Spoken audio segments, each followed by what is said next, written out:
I'm Craig Kenneth, a relationship coach and a psychotherapist. Every relationship is different, and every breakup is different. Work with me, and you'll get professional help on your situation. Just click on the link in the description below, or go to my website, askcraig.net.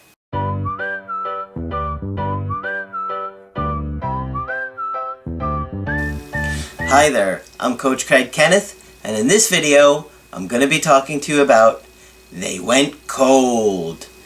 Have you ever been in a situation where you were dating somebody and all of a sudden they just went completely cold on you? Well, I have, and I can tell you from experience, it was incredibly painful and incredibly difficult to deal with, because it's like this person that you were absolutely in love with or felt close to or connected to, they're just completely gone. It's like they are a new person and you don't even know who they are anymore. And the worst part is, if you have no idea that it's coming, you're just you feel like you've been hit by a train. And I have been in that situation. And I remember when my ex did that to me, the way I described it to Margaret way back in the day, my supervisor, was that I felt like, the love from her was like a faucet, and all of a sudden, just one day, she just turned it off and not another drop came out. And it's just like, what happened? You're just blindsided, and it's the worst feeling in the world. And I was thinking about this recently, and it's funny because it's kind of like they just are so cold, they have become like the ice wall from Game of Thrones, right? Like, they are not letting you in, and it's like a huge barrier. And I think a big part of that is because they don't want to give you any mixed signals, right? So I think when you're in a situation where the person just feels like they don't want to talk to you, they don't want to deal with you right now, that's where they're at. You're going to be trying to climb an ice wall like in Game of Thrones, and, well, let's face it, it ain't going to work so well, right? We saw what happened in that one episode a couple seasons back. That's you, basically. If you've never seen Game of Thrones, you probably are like, what the hell is he talking about? Google it, YouTube it, something. It's worth it. So I've got a quick update. Oh, and before I do, I have an update on one of the videos from last week. I do want to say, for those of you guys that have subscribed to the newsletter, as you saw, I sent one out over the weekend with, I basically shared a little bit of news about Margaret, an update on that. I shared an old video that I thought was really, really important, and I actually shared another video that wasn't one of mine, but it had to do with attachment, and where you could actually see like an attachment trauma playing out. But you gotta subscribe. And guys, I'm not gonna spam you, so just go to askcraig.net and sign up for the coaching. I'm sorry, not the coaching. Just go to askcraig.net. At the very bottom of the home page, just sign up for the newsletter. I'm not gonna spam you guys. The reason I want to do this is I can share different content than just the videos. Or maybe I explain why I want you to watch a certain video, an old video, or I can do additional information on an old video, like, okay, hey, go watch this video, and then in collaboration with that, read this little blurb right here and see what I'm talking about. There's all kinds of things that I'm going to explore. It's not going to be a lot, just a little bit of additional information every week. And I did get quite a few thank yous and people that really did appreciate them. So good, I'm really glad, because it gives me a way to share different information that I wouldn't normally put in a video. Okay? So, askcraig.net, scroll down to the main home page and just click on sign up for the email letter. Okay?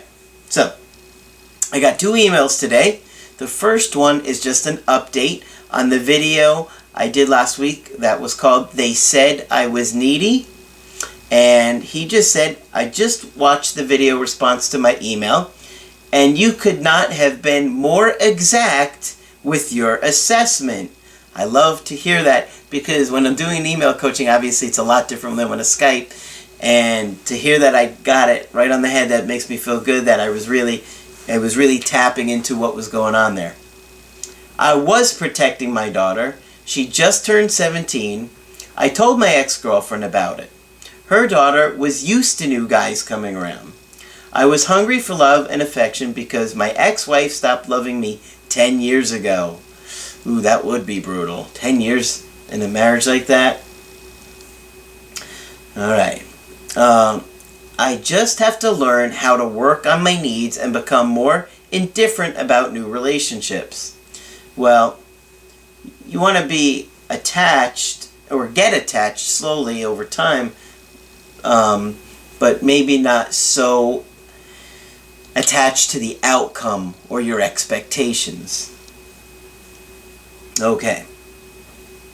Also, my ex-girlfriend does have an avoidant attachment style. At times, she said things like, "I don't need a man. They're nice to have around," or "I like to be alone. I enjoy being alone." Oh yeah, she sounds avoidant to me. And she didn't try talking about our issues, which were minor and easy to work on. Yep, that is another trait of somebody that has an avoidant attachment style. They don't want to talk about things. They don't want to talk about your issues. Even if they're small little things, they just want to sweep it under the rug. Consider doing a video on avoidant attachment style and warn guys to stay away. LOL, you nailed it. Thanks again. We'll email again soon. Okay, well, I have numerous videos on attachment and attachment styles, or the avoidant attachment style. I'm sure I'll get to another good one soon when one comes up and presents itself to share with you guys. They are challenging to date, for sure. To date somebody with an avoidant attachment style can be very challenging, but that doesn't mean it wouldn't be worth it. It just has to be worth it to you. And, well, obviously that's something that I could talk to you in depth in a Skype, because that's one of the things that we could really talk about, is how to handle the different attachment styles. If you're dating somebody that's avoidant or anxious or even secure, you want to go about handling it a lot differently. Alright. So, today's main email is focused on a couple in their early 30s. They dated for about a year and they were living together. He was telling me about the situation, and he said that her family was very kind and educated like his. Polite and away from emotional stress in general. So it sounds like maybe both of these people have a secure attachment style. Let's see how this plays out, shall we? I know that her mother had struggled with bipolar disorder. Well, that certainly fell apart pretty quick, didn't it? After her brother passed away, she's thankfully recovered now. Well, if your brother passed away, there would be a major depression, likely, or at least underlying under the surface. To lose a child would be massive, right? So this woman's mother lost her son, and I don't know if that's bipolar. Maybe it's a lot of grief, unresolved grief going on. But let's move on. I don't have a lot of information on that, but it's something for you to think about as you're trying to hear how this plays out. Living together, sex was great, and I was in love with the way she was. Her relatives were all excited about how much potential we had together. She praised me everywhere and was proud of me as a man. Unfortunately, I didn't make her feel secure in terms of future and etc. I don't know what that means. Even though I knew she was the one for my life, I was too far for her to reach. So, sounds like you probably weren't making her feel special, you weren't making her feel loved, and she probably got really tired of it. There's only so much of that someone can handle before they get fed up. Alright. Ironically, it sounds like it happened in the next sentence. When I went for a long 45-day trip to Peru and came back, I realized she was dating someone else. Well, duh. He said that, not me. A 45-day trip, yeah, that would be pretty rough, but doesn't mean she should have necessarily been dating somebody else. I mean, I don't know. Were you talking to her? Were you in contact with her? I don't know. Although she had sex with me after I came back and claimed there's nothing to worry about, I got a rush of anxiety and checked her phone when she was asleep. Yeah, let's see what you saw when you did that. I found out every detail about their relationship and what they're doing in bed. It felt like I was hit by a truck. Pain. Yes, sir, I know exactly what you're talking about. I feel that pain, believe me. When I found out that my ex from years ago had started dating somebody else, maybe like 2 weeks after me, that's exactly what I felt like. I think I've said this in a video before, but the way I described it to Margaret is that I felt like me and my ex were driving along, we got blindsided by like a truck. I was thrown out of the car. She wasn't hurt that bad. She gets out with minor scrapes and bruises. This is how I had it envisioned in my mind. I'm on the cement, like head smashed on the concrete, bleeding, can't see, and she gets away in the ambulance and leaves with the other dude and leaves me at the scene bloodied and dying. That's what it felt like. So, yeah, I know exactly what you're talking about when you said you feel like you're hit by a truck, because that's exactly what it felt like to me. I gave a couple of analogies on what I felt like in that breakup. The faucet one and the hit by a truck one were really the two ones that I used to describe it. Yeah, it's kind of ironic it came up, but in this email or this video talking about it, but that's exactly what I felt like. After I expressed my anger and asked her to leave my place right away, she decided to leave my place and live elsewhere in town. She was embarrassed that she kept the whole thing hidden from me. Yeah, I'm sure she was embarrassed. She was probably humiliated, and she was probably also angry at you, but ashamed at what she had done? Depends. Some people wouldn't even feel any remorse. Depends upon the person. But she kept continuing to contact me via text. And one day, when we met, she claimed we have to break up. But again, she kept texting me and claimed she's keen to meet. Wait a minute here. After all of this, you hadn't broken up? When you found out she was hooking up with this other guy and you threw her out of the house? There was no breakup there? Okay. That's certainly interesting. When we met, I expressed my apology to her, how I neglected her, so she ended up reaching this point. So did she, in a very civil way, of course. Well, I think it may have been a little bit too soon for an apology on your behalf, considering she was the one that was cheating on you. Sure, you were neglecting her, but at the end of the day, she had a responsibility to stay faithful to you and also communicate with you that she was unhappy and what she needed you to do to correct things. So I probably would not have apologized in this situation. That's certainly not right away after I found that somebody cheated on me. So we saw each other a few times, and each time she gave either a cold or hot treatment. She was very touchy, emotional, and she even cried. That we've come to this point and that she can't even decide what to do right now. Okay, so she's doing a lot of hot and cold behavior, which makes sense to me because, one, there's another guy in the picture, and she probably is feeling attracted to him, and then not attracted to him, and then missing you, and then not missing you, and then being angry at you for neglecting her, and then feeling guilty. So she's all over the place, and she's confused. She constantly references the good times we shared together and how much she respected me as a man because of my qualities and uniqueness. Uncertainty about me is what worries her the most, according to her. Well, she should be uncertain. She cheated on you.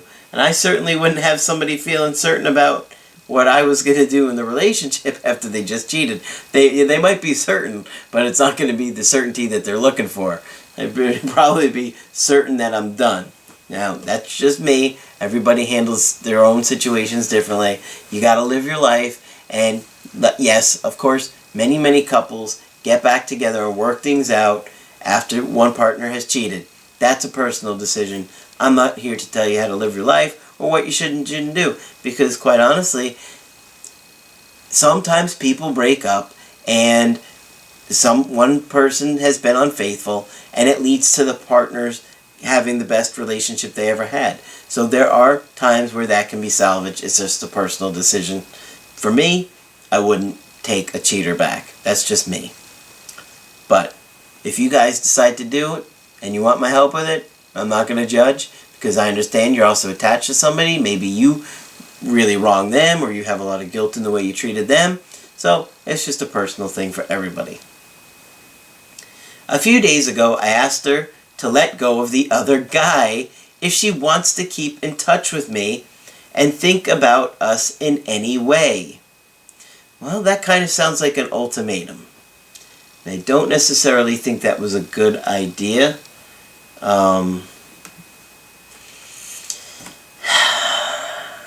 Let me see here.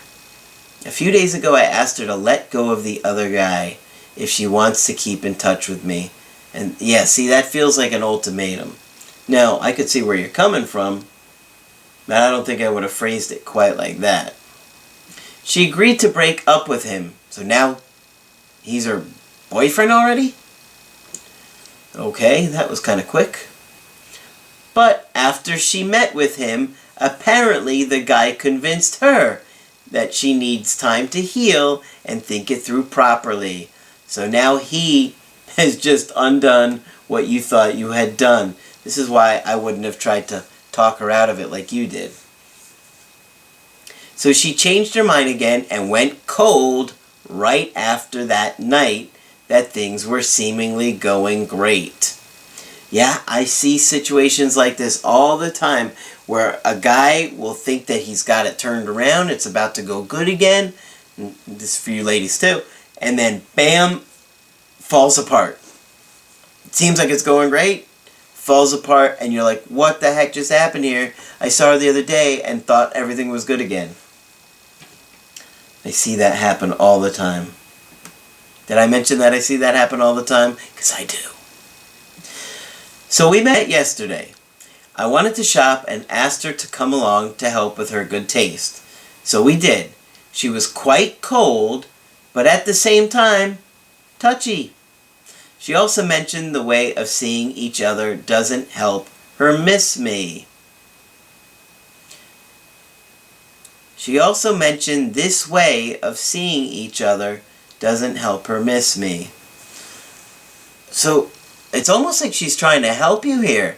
She's saying, I need to miss you, and I don't, and then doing stuff like this with you does not make me miss you. And that's probably why she's cold and then touchy, because she's with you, and at some point she's just like happy to be with you and happy to be around you, and then whatever's going on there that's really bothering her inside, all of a sudden that's when she gets cold and she feels like angry at you, and she's like, I don't miss you, I don't even want to be around you, and she's unable to tell you that because, you know, a lot of times what I found is that women just feel something and they don't know how to explain it.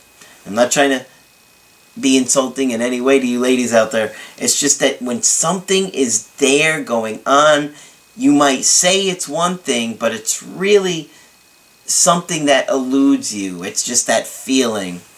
So I think that you were thinking you could convince her and be logical and reason with her and talk her out of breaking up with you and talk her out of seeing this other guy. And as you could see, it didn't work. And I wouldn't have suggested doing anything like that. What I would do right now is I would leave her alone and let her come to you. She needs to miss you. She needs to think about what she's done, and you need to hold her accountable for it. You can't just be taking this girl back right away after she just did this to you. I wouldn't handle it like that. She's got to kind of earn you back at this point. And you need to think long and hard about whether you even want to give this girl another chance, because she cheated on you. Now, granted, you weren't an angel either, but at the same time, do you really want to be with somebody that's going to be unfaithful to you? And she's not even over this other guy yet. He's still in the picture. It's not going to work under these circumstances. You're going to have to get this turned around before it can pursue and go any further. So if you want to get my help personally, go to my website, askcraig.net. Sign up for the coaching option that works best for you. I do email or Skype coaching. And be sure to subscribe to the channel, because I do post videos Monday through Friday. But that's it for this video. I'm Coach Craig Kenneth, and I will talk with you soon.